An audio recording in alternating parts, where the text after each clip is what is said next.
Scott Howard. Hey, good evening. Welcome back to Bulldogs Live with Georgia head coach Kirby Smart. It is nice to be with you once again as we are on the verge of starting another season, and Coach Kirby Smart is here. And for you, Coach, this is number 9 here at Georgia. How does that feel? Man, number 9. I was hoping you didn't ask me how many years because I couldn't. Well, we keep remember. up with that. You don't have to, right? Right. I was like, I think it's 8, might be 9. They run together. Yeah, I bet they do, and especially when you've had as much success as this team and this program has had over the years, they probably all do run together.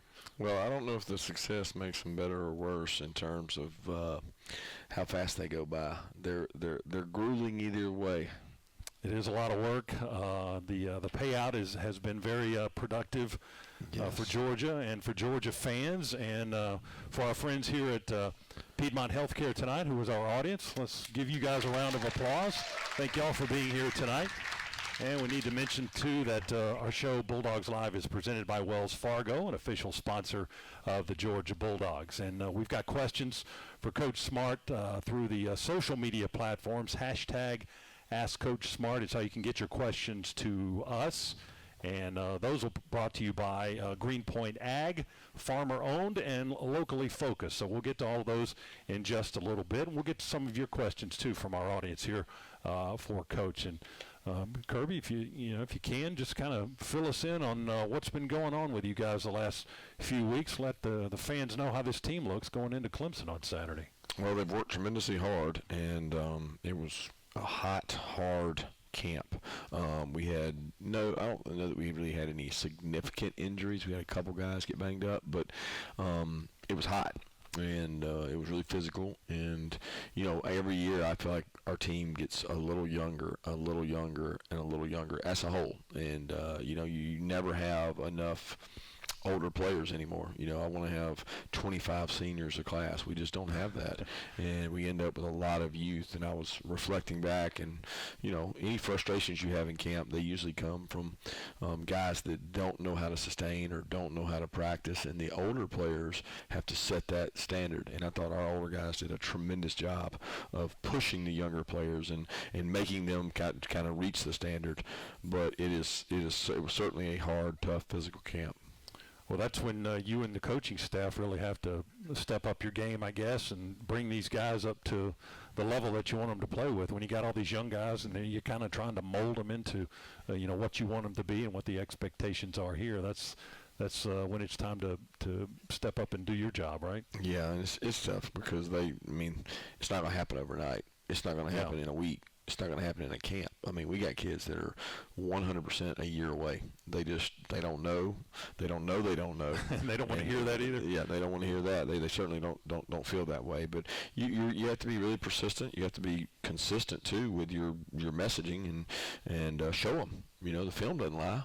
Here is your rep, and you're not ready to play yet, and you don't know how to practice to grow. And you got enough guys that do, and you can show them examples of guys that were their age once that didn't and did it like them, but they turned out okay.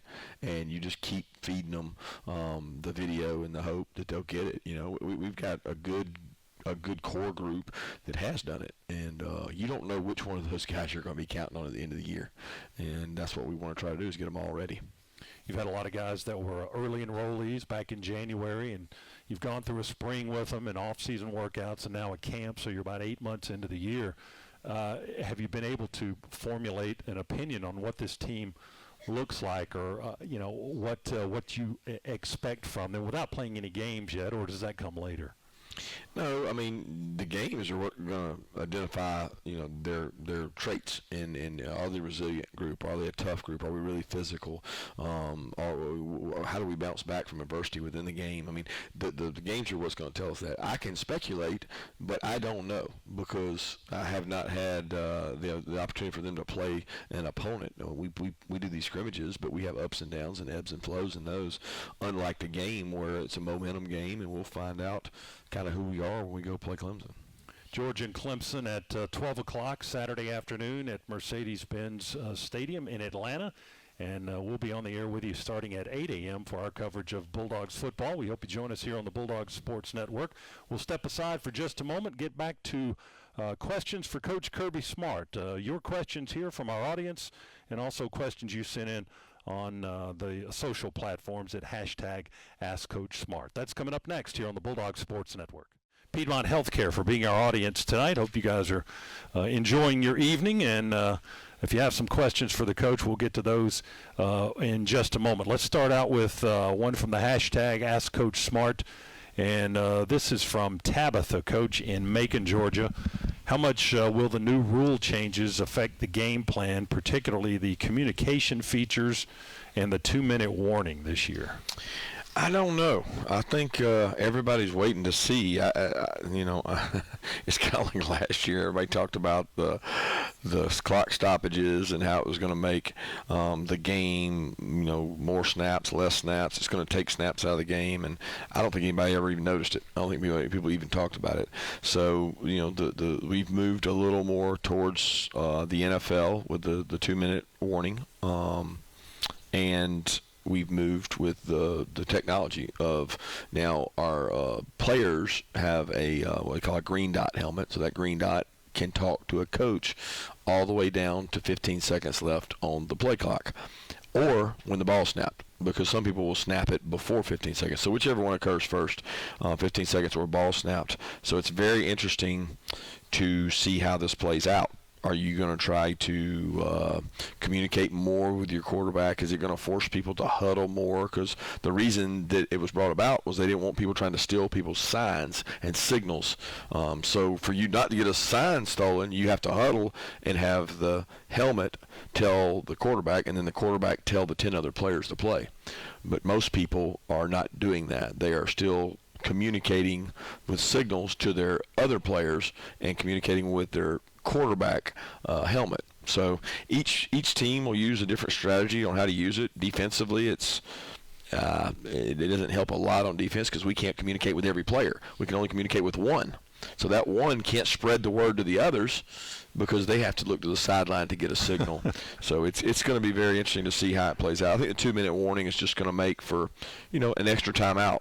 There'll be a lot of games that it doesn't matter. It matters in the NFL every week because their margins are tighter. They have a lot more closer games. Like games decided by a field goal or less are very impactful on the 2-minute warning. People lose and win games based on how do you use the 2-minute warning. In college football, it's not really seen that way because there aren't as many close games. But in the close games, the 2-minute warning will be critical.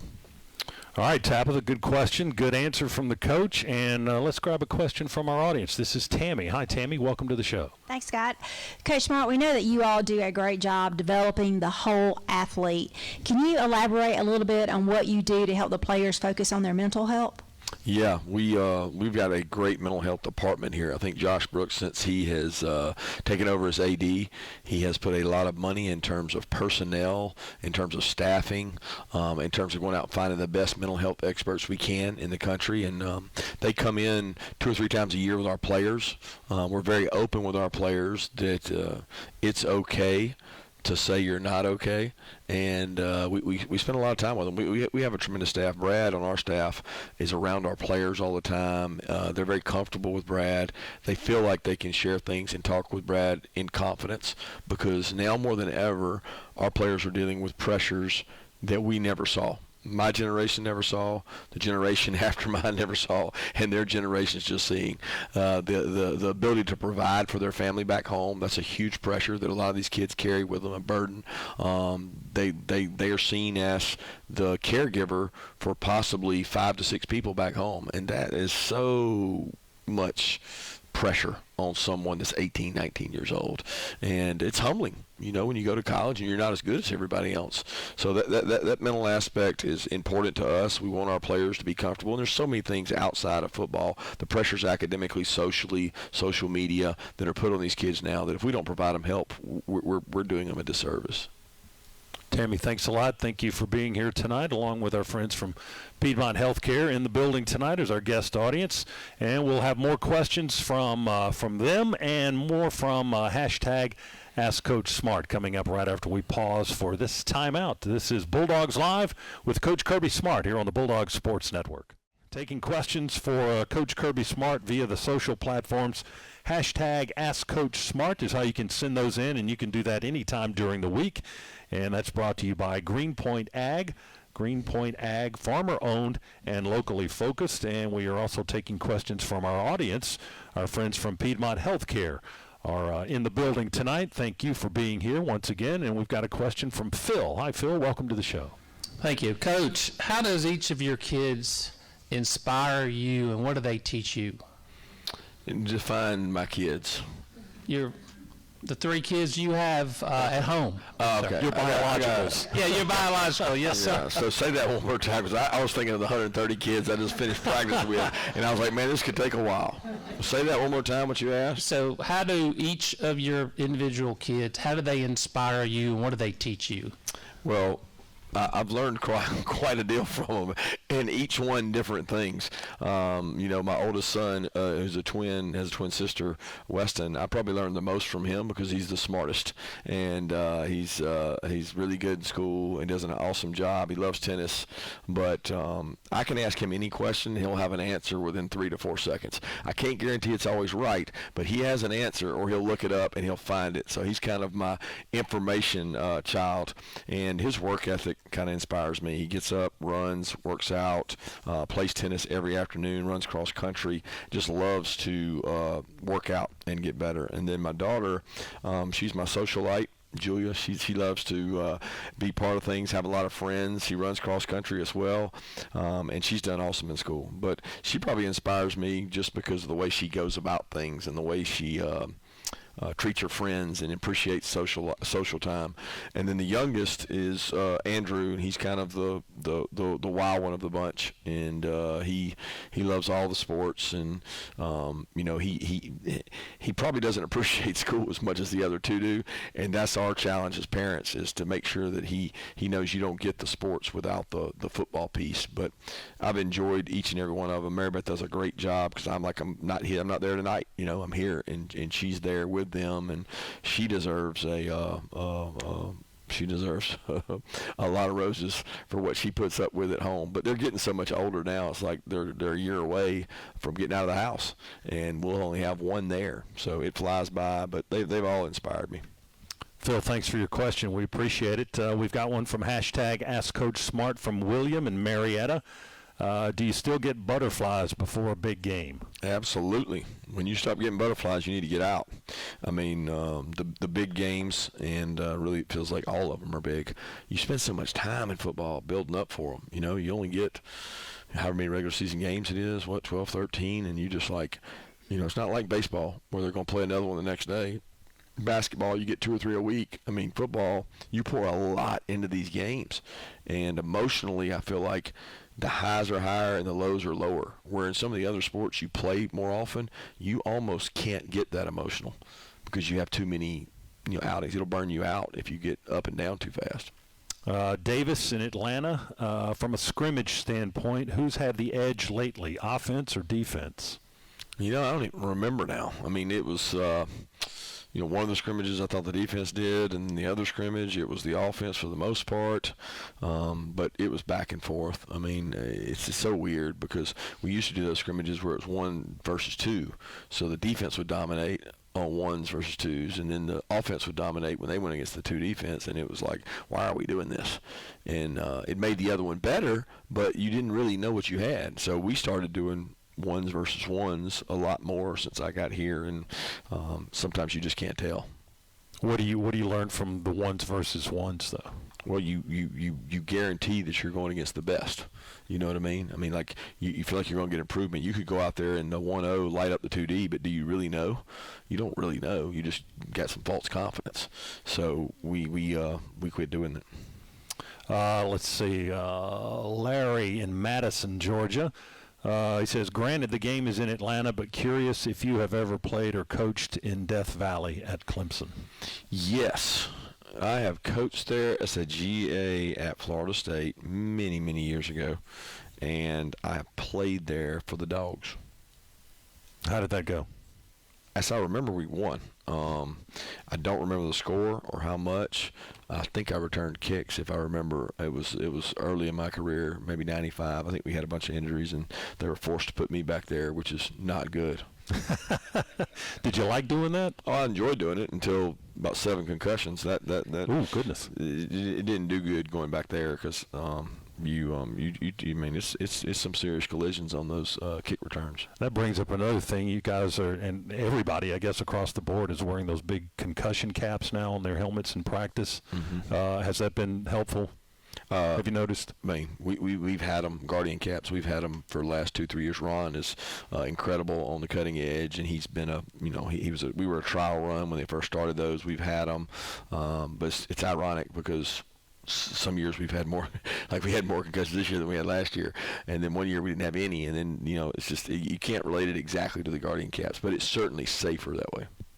Any chance that those are going to be worn in games ever? You can request that. Really? There's kids and there's NFL players that are, they're having to paint the logo of the helmet. It's not the ideal look aesthetically to people, but if a player wants it, they certainly can have it. How about that? I did not know that. All right. Good stuff. This is Bulldogs Live with Coach Kirby Smart. Tonight's program brought to you by Wells Fargo, an official sponsor of the Georgia Bulldogs. We'll come back for more questions for the coach right after this on the Georgia Bulldogs Sports Network. And we've got another question from our audience. Our friends from Piedmont Healthcare are here, and this is Roswell. Hi, Roswell. How are you? And welcome to the show. Hi, Coach Smart. What is your favorite part of being a dad? Oh, man. Favorite part of being a dad. Probably the downtime that I get with my kids when it's like no stress from football, out of season, we're on vacation, and we're at a beach or we're going on one of these excursions. My wife makes me go on zip lining, or when I completely can forget about being the head coach of Georgia and not have to worry about anything but being with my kids. And I enjoy that part because I loosen up. My wife says it's when I get to drive the boat and pull the kids on the inner tube. She says that I turn into a different person when I do that, and so that's when I get to step out of the shoes as a head coach. I appreciate the question, though. I like that shirt. Hype. Roswell, thanks for being here, buddy. We appreciate it. Let's look ahead now. Brought to you by the Governor's Office of Highway Safety. The penalty for getting a DUI can cost up to $10,000. That's why the Governor's Office of Highway Safety says drive sober so you won't get pulled over. So that means we look ahead to the weekend, Georgia and Clemson on Saturday. And, Coach, just a couple of thoughts that pop into your head about Saturday's game. What are you expecting? Who knows? I mean, you don't know in these first games. I feel like I know our team, and I feel like I know the character of it, the age of it, the experience of it. But there's going to be, 5 to 10 guys that are playing, major roles for the first time. And when that happens, you don't know how they're going to respond. You don't know what they're going to – will they look at the right things? Will they do the right things? It's their first time in the show. And we certainly try to prepare them with putting pressure on them in practice and scrimmages and off-season and constant. But you never know when those lights come on. So what do I expect? I expect to go out and execute and try to out-execute a really good football team. Look, they've got a tremendous football team. They got a lot of people back. They match up well with us because they're really good defensively and can cause problems, and they got a really good athletic quarterback. So it's going to be a great game, I think.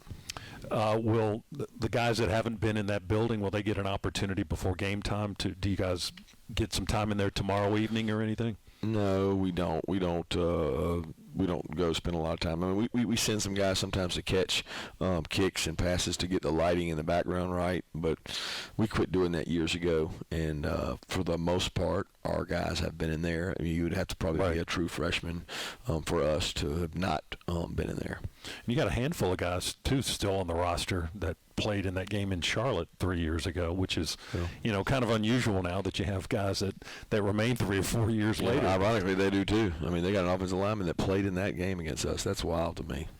Let's see. Stephen in Bishop, Georgia has our next question from hashtag Ask Coach Smart.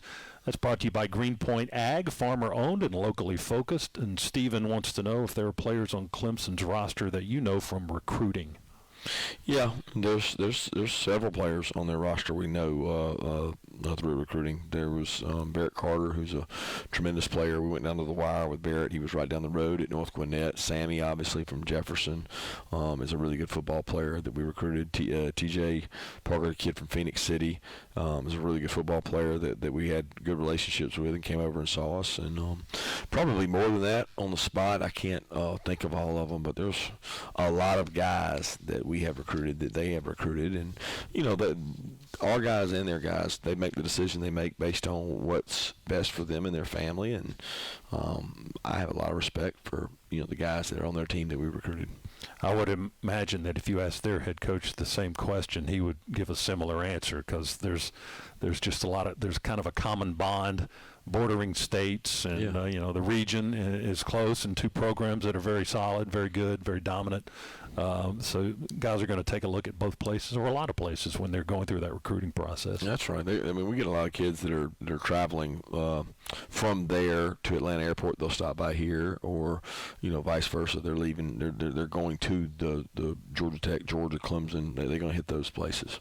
Wasn't that kind of the story of how Brock Bowers came here? He flew in and was going to visit Clemson and just said, you know what, I'll stop off. It's only 20, 30 miles off 85, and came over and visited, and then the rest is history. Yes, it is.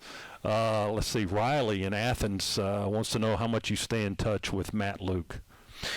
A little bit. There was a long, like in the season last year, I didn't have really any communication with him. He was not coaching, and so I was busy. And then our sons both went to Cooperstown on a baseball 12U trip to Cooperstown, New York. So he took his son up there, and I went with Andrew, and so we overlapped there for a few days and got to hang out. And I forget when that was. It was around July 4th, I think it was. Yeah.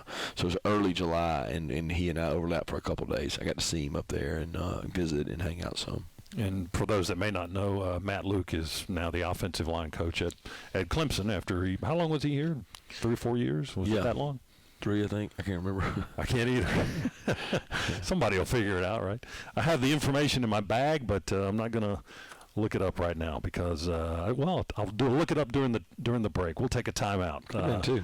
We've got time for a pause, so we'll remind you that tonight's show is brought to you by Wells Fargo, an official sponsor of the Georgia Bulldogs, and we'll step aside for a break. This is Bulldogs Live with Coach Kirby Smart on the Bulldogs Sports Network. Let's grab another question from our audience. Our friends from Piedmont Healthcare are here tonight, and this is Annika. Hi, Annika. Welcome to the show. What's your question for Coach? As fans, we love celebrating Georgia wins together. So who do you call or get excited to talk to when you win a big game? Probably my dad, my parents. I don't do much calling anymore. I do a lot more texting than I do calling, but I probably celebrate it with old teammates. There's a group of us, college buddies, that all keep in touch, and we make fun of each other and rib each other pretty hard, so that keeps us all humble. But then I share in the victories with my family and my mom and dad. They really enjoy coming, and I think they enjoy it as much as I do. So that's probably the ones I enjoy talking to the most after a big win. Thanks. Annika, thanks for your question. Let's go back to hashtag Ask Coach Smart to JT in Commerce, Georgia. Wants to know if there are any changes to Carson's approach this year, or have you seen any changes in his leadership style? No, I think he had a good approach last year, and I think quarterback's getting a rhythm. I asked him the other day, leading into the Clemson prep, what are you going to do? What are you going to watch? What day of the week? When are you watching games versus cut-ups, third downs, short yardage, coming out, 2-minute? And he's like, I'm going to stick with the similar thing I had last year, where certain days of the week he watches certain cut-ups, and I think that's really good for him. As far as leadership style, he's a little more vocal this year. I think he understands there's some younger players around him in some spots, and so he's trying to elevate their game instead of some skill players last year help elevate Carson's game, and he's trying to elevate the skill players' game by getting them in the right play, getting them the ball, being accurate, and making good decisions. Kevin in Noonan, Georgia, wants to know what are some characteristics of a typical Dabo Sweeney coached team? Disciplined, tough, not going to beat themselves, not going to turn the ball over, going to force turnovers. They've always been that way. They play really hard. They play really smart. They're well coached. I mean, you look at the games. He's won some really close games at the end of the game. They've done a tremendous job. Their bowl game. I mean, the Kentucky game, they went down and scored the last drive to beat Kentucky, and he's just got a lot of experience. The players believe in him. He's a great leader of men, and I think that's a big part of being a head coach. During the break, I got our answer to the Matt Luke question, and I was surprised. He was here only a little more than 2 years. Okay. December of from 19 to February of 21. That's right. He did a COVID year, right? Yes. Yeah, that's right. He got hired right after he was let go at Ole Miss. So 2 years was the answer to that question that we kind of brought up ourselves. Brent in Johns Creek, Georgia, how much do you refer back to the game in 21, or is that too far back to reference? Just really two different teams. They've got two different coordinators now. We have two different coordinators now.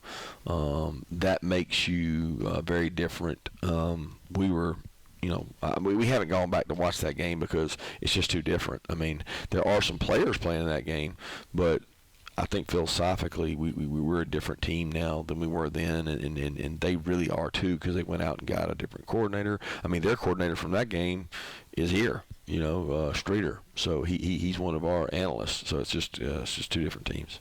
Mark in Valdosta, kind of a question you get a lot, I bet. What are your thoughts on a noon kickoff? Well, I can think of a lot of positive things about it. The game will be over, and I'll have the afternoon, so that's a good thing. Right. I was talking to one of our sports site guys, and he said, well, the one good thing about a noon kickoff, they won't have a long time to sit around the hotel and worry about it. They're going to get up, eat breakfast, and go play. So you're not going to overthink this one. You got to get up, get ready, go play, and I think that's great. We patterned our training camp behind having some early morning meetings. We've played 2 scrimmages 2 previous Saturdays at noon. We're trying to get our minds right for get up, wake up, go play. Georgia and Clemson Saturday at noon, 8 o'clock for the start of our broadcast here on the Bulldogs Sports Network. Hope you can be with us and stay with us. We'll come back one more segment with Coach Kirby Smart before we turn it over to the Bulldogs All-Stars. We'll continue with more in a moment on the Georgia Bulldogs Sports Network. And right now we're going to take a question from our audience, and this is Reagan. Hi, Reagan. Welcome to the show. What's your question for Coach Smart? What's up, Reagan? You got anything, Reagan? Dad may have to ask the question. Mr. Coach, who is your favorite player? Oh, Reagan. Who is my favorite player? The one who makes the most plays. No, I can't pick a favorite because I love them all. I tell you, it's been hard lately because the NFL teams have been doing cuts, and so every time I get a text from a player saying, "Coach, I got cut. Can you reach out to some people?" And that's my favorite player, is the player that's getting ready to go into the real world and have to go find a real job and have to go out and work. But I appreciate your question, Reagan. I can't pick just one, so I say I love them all. Okay. Yeah, thank you. Thanks for being here, Reagan. We've got one from hashtag Ask Coach Smart. Let's see. Josh and Bogart has the energy. How has the energy been in camp so far, and do y'all still do Bloody Tuesday?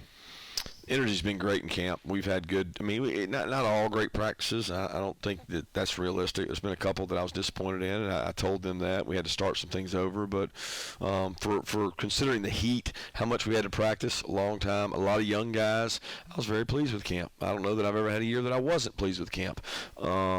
Do we still do Bloody Tuesday? We do.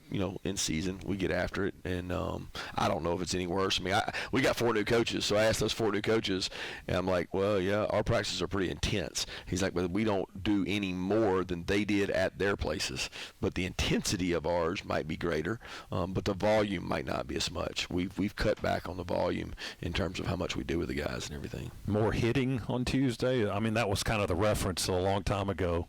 I don't know that we do more hitting. I mean, people want to say that. People want to believe that. I think ours is physical. I don't know that it's more physical. I mean, it's just physical when we do things, but we don't go as long as some people. Todd in Alpharetta wants to know how familiar you are with the Georgia versus Clemson history, given that we used to play them every year, he says. I don't know the history probably as good as most people. What I do know is that the first game I ever came to as a Georgia Bulldog fan, I don't know what grade I was in, 5th, 6th, 7th grade, something like that. I came up here with a family from Bainbridge and watched Clemson play Georgia in Athens, and then obviously there were some great games in the early '80s. This was mid '80s when I first came up, and I fell in love with Athens, and obviously it was a great atmosphere, and it's so close. There's been so much history between the two schools. It's pretty cool. And there's another series that's on the books now, I think for 5 years down the road, a home and home, and then another home and home. After a year separation into the 2030s. So the rivalry right now will continue on down the road. I don't think you could play them every year now, just the way the schedule is shaping up, and there's probably another conference game coming down the road for Georgia and everybody else. So you'd be playing 9 of those, and you got Tech every year, and doesn't leave a lot of space for scheduling a full slate of Power 5 or Power 4 teams now. Probably make the fans happier, right? Indeed it would. No doubt. Let's see if we've got time for one more. Maybe we can squeeze in one. Beth in East Cobb, does familiarity with the venue give your guys any boost in confidence playing in the Bins? For about 5 minutes. You know what I mean? For about 5 minutes, it'll feel great to be familiar with it. But once the game starts, those lines are the same on both sides, and both teams will be ready to get after it. Coach, thanks for your time. Folks, thank you for being here. Thanks, everybody, for your questions. Good luck on Saturday against the Tigers. Thank you, guys, and go Dogs. All right, that's Coach Kirby Smart. This is Bulldogs Live.